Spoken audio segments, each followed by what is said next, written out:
भैंस दूध कम दे रही है, इसीलिए मजबूरी है पानी मिलाना। या अल्लाह माफ करना। चौधरी साहब, आज 1 किलो दूध नहीं 2 किलो दूध रखना मेरे लिए। मौलवी साहब, भैंसें दूध कम दे रही हैं, इसीलिए वही 1 किलो ही मिलेगा। मैं तुम्हें बताता हूँ दूध बढ़ाने का तरीका। इस तरह करो, 5 वक्त की नमाज पढ़ना शुरू कर दो, इंशाल्लाह तमाम भैंसों का दूध डबल हो जाएगा। खाल और वंडा से तो सुना है दूध बढ़ता है, नमाज से पहली मर्तबा सुन रहा हूँ। तुम एक मर्तबा मेरे कहने पे नमाज पढ़ना शुरू कर दो, अगर दूध ना बढ़ा तो फिर मुझे कहना।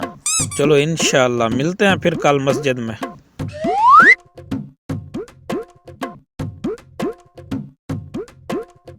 मौलवी साहब के कहने पर नमाज शुरू कर दी, अब इंशाल्लाह दूध बढ़ेगा।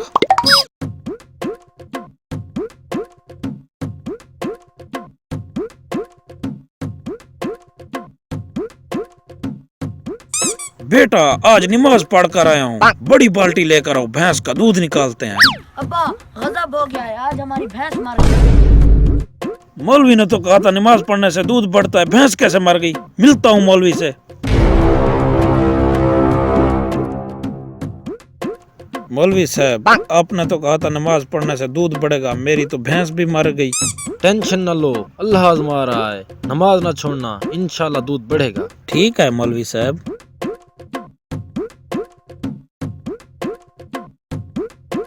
या अल्लाह, अब तो पक्का नमाजी बन गया हूँ और एक भैंस भी मर गई है, अब तो दूध बढ़ा दे। क्या हुआ बेटे, क्यों रो रहे हो? अब्बा, आज हमारी एक और भैंस मर गई। इस मौलवी को तो अभी मैं मिलता हूँ। मौलवी साहब, तेरी वजह से मेरी एक और भैंस मर गई, तूने अच्छा मसला बताया मुझे। परेशान ना हो, अल्लाह ताला आजमा रहा है, नमाज के बाद दुआ भी मांगा करो कि अल्लाह ताला दूध बढ़ा दे। ये हर भाभी आजमा के देखता हूँ, दुआ भी मांगूंगा मैं आप। या अल्लाह, पता नहीं किसकी नजर लग गई है हमारे माल को। क्या हुआ बेटे? अब्बा, आज हमारी तीसरी भैंस भी मर गई, अब एक भैंस बच गई है, हम तो तबाह बर्बाद हो गए। इस मौलवी को तो मैं अभी देखता हूँ।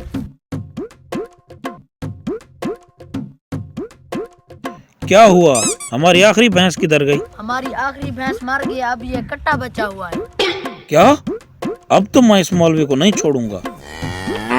तू तो चुप कर जा, तू तो मेरी एक नफल की मार है।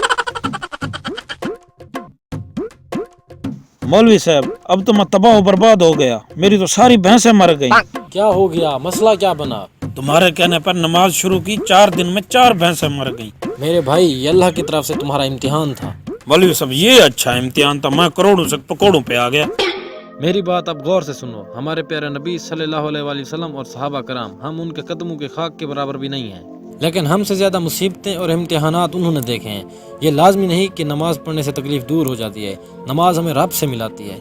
मेरे भाई, दुनिया बकदर एफर्ट है, ये नहीं है कि तुम दुआ के लिए हाथ उठाओगे और तुम्हारी झोली भर जाएगी। कुछ ना कुछ खुद करना पड़ता है, और ये भी हो सकता है कि तुम पर कोई बड़ी मुसीबत आने वाली हो और वो तुम्हारे माल के सदके टल गई हो। मौलवी साहब, आज तुम्हारी बात मेरे दिल को लगी है, आओ आज दिल से नमाज पढ़ते हैं। तो मेरे भाइयों, आप पर भी अगर कभी अल्लाह की आज़माइश आ जाए तो अल्लाह से दुआ मांगो, क्योंकि देने वाला भी वही है और लेने वाला भी वही है।